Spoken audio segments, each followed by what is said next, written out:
कहा जाता है कि जो आप इन्वेस्ट करेंगे वो रिटर्न होगा, यानी जो बोएंगे वो मिलेगा, जो बीजेंगे वही काटेंगे। यानी जिस तरह की फसल आपने ज़मीन में बीज बोया है वही आप काटेंगे।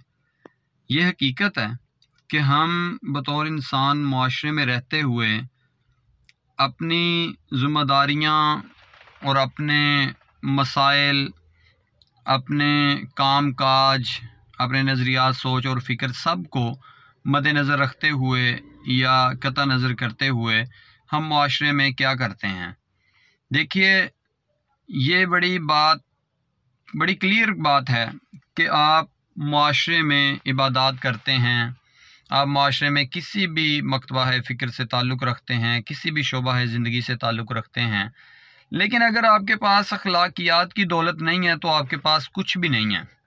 आप मज़हबी हैं, आप मज़हब पर चलते हैं, आप मज़हब की जो इस्लाहात हैं उनको बहुत ज़्यादा पसंद करते हैं, नमाज रोज़ा ज़कात हज इबादत भी करते हैं, लेकिन अगर आपके पास अखलाकियात की दौलत नहीं है तो वो आपके पास कुछ भी नहीं है। यही है इबादत, यही दीन व ईमान के काम आए दुनिया में इंसान के इंसान। आप मेरी बात से इत्तेफाक करें या ना करें, लेकिन नबी करीम सल्लल्लाहु अलैहि वसल्लम की हदीस है कि जो रहम नहीं करता उस पर रहम नहीं किया जाता। और हज़रत शेख अब्दुल कादिर जिलानी का ये या गालबन दातागंज बख्श का हज़रत सैयद अली हजवेरी जो है उनका ये कौल है कि मैंने खुदा तक पहुँचने के बहुत सारे तरीके देखे हैं और इनमें सबसे आसान रास्ता तरीका और सबसे खुदा के करीब रास्ता जो तरीका मैंने देखा है, जाना है, वो है खल्क़े खुदा के साथ भलाई। आप खुदा ताला की मखलूक के साथ भलाई का रिश्ता जो कायम करते हैं वो खुदा ताला का कुर्ब आपको दे जाता है। अगर नबी करीम सल्लल्लाहु अलैहि वसल्लम सफ़र मिराज पे गए तो पूछा गया कि आपने खुदा ताला से जो सबसे राज न्याज की बात की वो क्या थी, तो फरमाया कि अल्लाह ताला ने मुझे कहा कि तेरा कोई बंदा किसी भूखे को खाना खिलाएगा या किसी गमज़दा को खुश करेगा तो वो बग़ैर हिसाब किताब के जन्नत में जाएगा। तो हज़रत अबू बकर सिद्दीक़ फरमाते हैं कि मैं तो ये सुन के हैरान हूँ कि इतना बड़ा अजर है किसी भूखे को खाना खिलाने और खुश करने का। ये तो एक साइड है, लेकिन दूसरी तरफ अगर किसी का दिल दुखाया हो या किसी का हक मारा हो तो उसकी सज़ा कितनी होगी। हम अपने लालच और अपने मकसद को सामने रखते हैं, हम अपनी चीज़ों को, अपने बातों को, अपने आप को सामने रखते हैं, दूसरों को हम छोड़ देते हैं। यानी हम माशरे में ये बीज बो रहे हैं, हम ये पैदा कर रहे हैं, हम ये इन्वेस्ट कर रहे हैं, फिर ये कह लें कि रिटर्न भी फिर हमें यही होना है। फिर जब यही रिटर्न हो रहा होता है उसके लिए फिर हम रोते बिलखते चिल्लाते हैं और फिर वही अपनी परेशानियां, मसाइब व अलाम जो है उनको मद्देनज़र रखते हैं, क्योंकि पहले नहीं रखा तो अब कहाँ रखना है, अब तो ज़्यादा हो गए। फिर उनको मद्देनज़र रखते हैं कि मेरा काम हो जाए, मैं कर लूँ, मेरी जो मुसीबत है, मुश्किलात हैं, सारा कुछ उनको जब आप मद्देनज़र रखते हैं तो फिर और ज़्यादा वो मुश्किलात बढ़ती हैं, क्योंकि आपने दूसरों को नहीं देखा, क्योंकि आपने खल्क़े खुदा के साथ, आपने खुदा की मखलूक, आपने लोगों के साथ इंसानियत और भलाई वाला मामला नहीं किया। आपके ऊपर एक ज़िम्मेदारी है, वो माशरती ज़िम्मेदारी हो सकती है, वो कानूनी ज़िम्मेदारी हो सकती है, वो मजहबी ज़िम्मेदारी हो सकती है, वो कोई भी ज़िम्मेदारी हो सकती है। आप उस ज़िम्मेदारी को किस कदर सरअंजाम दे रहे हैं। अगर आप उसको बअहसन हलाल हराम की तमीज़ करके सरअंजाम दे रहे हैं, यकीन माने आपके ऊपर मुश्किल नहीं आएगी।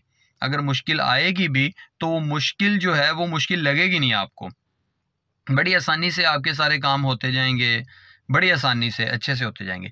लेकिन हम अपना काम जो है वो शायद उसमें कमी छोड़ देते हैं, अपने आप को सामने रखते हुए, अपने मुफाद को, अपने मतलब को सामने रखते हुए, अपने लालच को सामने रखते हुए फिर हम अपना काम नहीं करते। मैं एक अदारे में काम करता हूँ, मैं ये सोचता हूँ, समझता हूँ कि यार मैंने यहाँ से हलाल कमाया है या हराम कमाया है, मैंने अपने छोटे बच्चे को हलाल खिलाया है या हराम हराम कमाया खिलाया है, क्या मैंने किया। जब मैं ये सोचता हूँ कि मैंने हलाल खिलाया है या हराम, तो यकीनन मुझे ज़रूर पता चलता है कि मैंने क्या खिलाया है, मैंने खुद क्या खाया है। लेकिन एक ऐसा बंदा है, मैं हूँ, मैं उस अदारे में काम करता हूँ, मैं सोचता ही नहीं, तो मेरे हलाल और हराम कमाने और खिलाने खाने में मुझे कैसे पता चलेगा जब मैंने सोचा ही नहीं?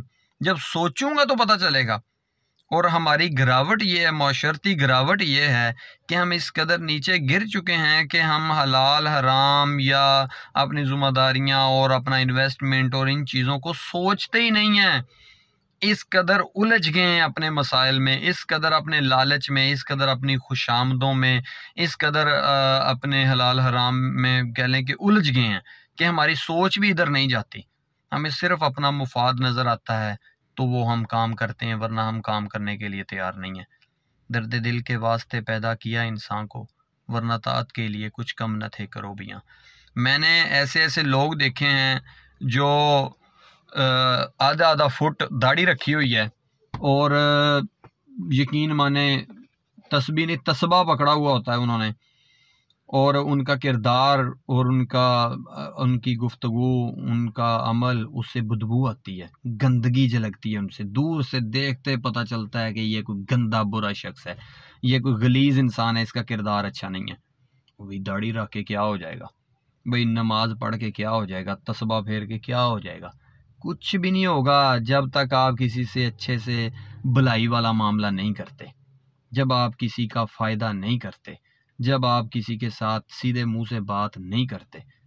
आप अपना कोई काम कर रहे हैं, आप कहें भाई मैं तो इबादत कर रहा हूँ क्योंकि मैं ये देखें ये काम कर रहा हूँ। उस इबादत का क्या फ़ायदा कि जब आप वो काम ही अच्छी तरह से नहीं कर रहे। आप टीचर हैं, आप डॉक्टर हैं, आप मजहबी पेशवा हैं, आप वकील हैं, आप किसी भी शोबे से हैं, आप वो काम ही ठीक तरह से नहीं कर रहे अपना। अब आप अपने काम को इबादत समझ के कर रहे हैं। आप कहें जी मैं डॉक्टर हूँ, मैं टीचर हूँ, मैं वकील हूँ, मैं पुलिस वाला हूँ, मैं फ़ौजी हूँ, मैं ये हूँ, मैं तो भाई जो काम कर रहा हूँ तो ये तो अल्लाह को बड़ा पसंद है, ये है वो है। जब आप वो काम ही पूरा नहीं कर रहे तो क्या फ़ायदा? आप उसको अपने शोबे को, पेशे को अच्छे तरीके से सर अंजाम नहीं दे रहे। तो दोस्तों मैं आज खुसूसन ये पैगाम कि हमारा इन्वेस्टमेंट क्या है माशरे में, जो हमारी इन्वेस्टमेंट होगी वो रिटर्न होगा। कोशिश करें खल्क़े खुदा के साथ अच्छाई वाला मामला करें, लोगों के साथ उनके साथ उनकी खबरगिरी करें, दस्तगिरी करें, लोगों के साथ मुस्कुरा के बात कर लें, वो आपको रिटर्न होना शुरू हो जाएगा, लेकिन कुछ अरसे में, फ़ौरन नहीं। उम्मीद है आपको मेरी ये आज की गुफ्तगू पसंद आई होगी। वैसे बिला सोचे समझे मैंने चंद एक बातें की हैं ऐसे ही बैठे बैठे, तो इस पे कमेंट करके ज़रूर बताइएगा, अपनी भी राय ज़रूर दें।